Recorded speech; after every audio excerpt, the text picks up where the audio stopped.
What we've been doing is running a conference for GreenSpace specialists and for public health specialists to look at the benefits of GreenSpace to public health. All the research shows that people can make a real difference to their health by getting out into green space. Parks and green space are incredibly important for a community. If you ask people in that community or anywhere to say where do they really have those memories when they were a child, the places where they really felt secure and they have those really kind of fond memories, 80 to 90% will put their hand up saying it was a green space locally. It's incredibly important for physical activity and for just the mental health, the restoration of actually going for a walk in a park. Chronic stress is known to be a big problem now for most diseases, so taking away that chronic stress, which a park can do, is important. It's a very, very restorative and very easy way of being sociable for other people. It's a purpose in their life to be able to have and hold and feel they belong to that green space.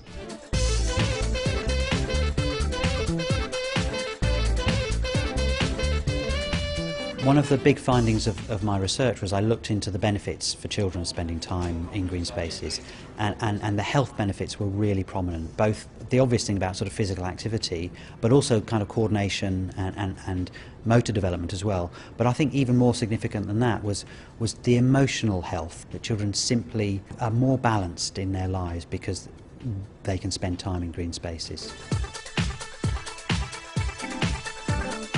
We've got a campaign at the moment which is Feel Better Outside, Feel Better Inside, which is trying to get people to actually become more aware of the role that these resources have in improving their mental health and well-being.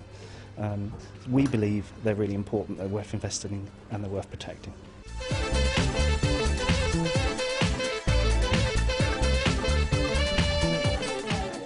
Parks and green spaces are incredibly important for improving health. But they're also important to improve health inequalities, so that we know that people that live in the most deprived populations have much worse living environments than people in the least deprived populations, and this is just simply not fair. It's not just that people need access to open green spaces, they need access to good open green spaces. At Macmillan Cancer Support, we want people to have safe, pleasant environments for people to become more active.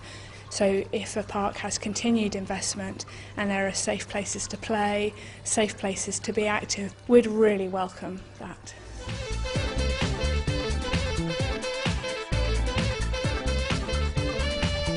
With continued investment, you'd see really good facilities, nice cafes, lots of very good play facilities. In bigger parks, a great diversity of experiences that people could have.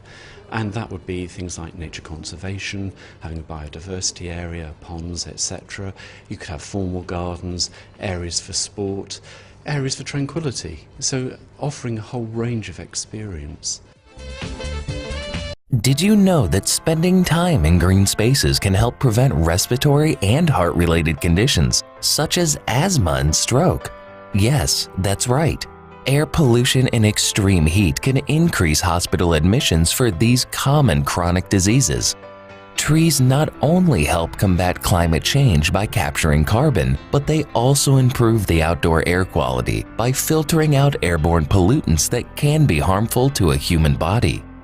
And shade from the tree canopy provides protection against cancer-causing UV rays and helps prevent heat stroke.